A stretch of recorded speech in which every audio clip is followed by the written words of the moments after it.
Jeff, I know you do some great photography on the sets of your films, and I was just wondering if you had a chance to do that and give everybody some copies of those. I know you like to do that for other films here. What was the last part of the question?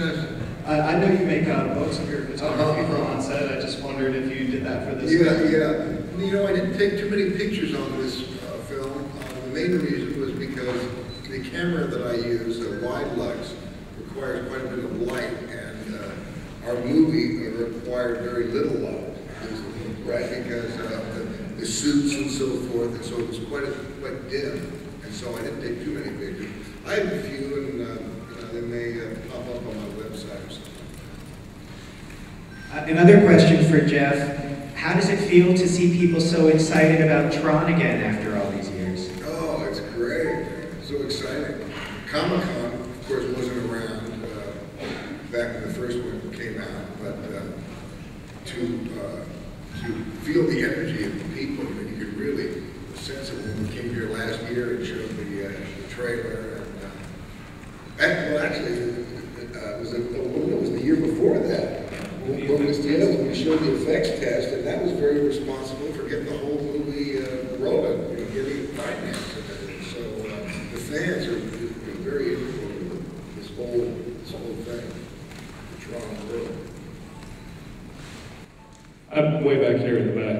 I had a question kind of for the producers. You guys have been doing a really epic viral campaign so far. It's dating back almost a year. Just want to have you guys kind of talk about how you put that together, and a little bit to Bruce too, because it's kind of like doing a bunch of live theater pieces with some of the stuff you guys have put together. And what else could we expect?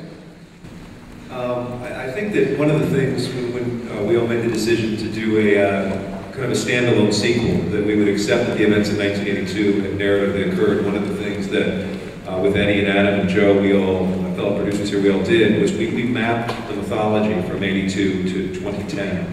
And that gave us, I think, number one, hopefully a really good foundation for the story we wanted to tell in 2010, but also gave us all those intervening years. And so there was a lot of history and backstory that we thought there were interesting ways to express. And so some of that is coming across in the ARG and the viral. Some of that is going to come across on other platforms, with the video game and some other publishing efforts. And it has been really, really fun watching the community evolve and build and seemingly really, really enjoy what's going on. And yeah, it's been great watching Bruce deal with conditions on the ground in San Francisco. Garrett the same. It's been fun. So. This question is for Joe. I'm really excited about Daft Punk doing the score. Can you just talk about how you collaborated with them to make the music? Yeah, Daft, I hooked up with Daft Punk very early in the process, before even doing the VFX test piece. Sean went down to the 101 Cafe in Hollywood and met them for a pancake breakfast, and discussed their passion for Tron and how serious they took it and how big an inspiration it was to them, which I think is pretty obvious if you've been in any of their live shows. We talked about it for a long time, and then got started on the music very early. We were doing music before we even started shooting, and we're continued working on it for almost 2 years now. They're in the studio as we speak, putting the finishing touches on their score, and it's it's a really incredible blend of electronic music, orchestral music, and really blurs the line between sound design and music in a really interesting way. It's a new direction for them that they're really excited about, and it's so tied to the film because we did all of them together. It's really just an amazing kind of fusion of music and picture that I'm really happy about. Didn't they base their look on Tron? Yeah, absolutely, absolutely. It was also amazing when we were shooting. They were integral to the process of shooting because sometimes if you really needed to find the tone of a scene, we would listen to a Daft track and you'd really understand where you were in the movie, and I found that really helpful and really inspiring, so we're lucky about that. Hi, everybody. First of all, for Mr. Bridges, I'd like to know if you think that 3D is here to stay, if that's the new way of shooting movies, and for the producers, what kind of special time did you dedicate in order to create the look inside the computer? So do you have to extra clean the movie in order to remove like dust or any other element that does not belong inside a computer board?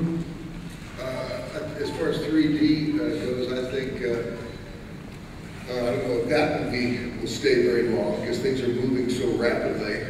But you know, we're constantly, I think filmmakers are always looking for something to bring the audience deeper into the reality of the story you're telling. You know, there's a film process called show scan that Douglas Trumbull developed that never really got, didn't really take off. But that was just running the film 60 frames instead of 24 frames and projecting it that way. It made everything sharp and more real, almost a 3D effect. So I guess, well, isn't 3D without glasses coming the next 10? And the holograms, I mean, I guess that's where it's going. Or maybe you just take a pill.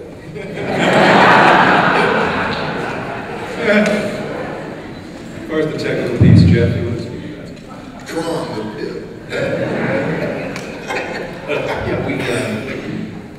We shot with the Pace Cameron 35mm, excuse me, an F-35 video system, and that's a very cumbersome beast on the set. It really helps inform the way you shoot the film. It's such a large animal. You've got cranes that are twice as large as normal motion picture cranes, and the time it takes is probably 10 or 20% longer in the production schedule. So it really changed our approach to the film, which I think you'll see when you see the movie, and then from a post-production end, Eric. Certainly the post-production end, we're pushing the envelope, helping, see Joe's vision through and kind of create this new world of Tron. I think the 3D aspect of it really helps. I think when we watch the film and go from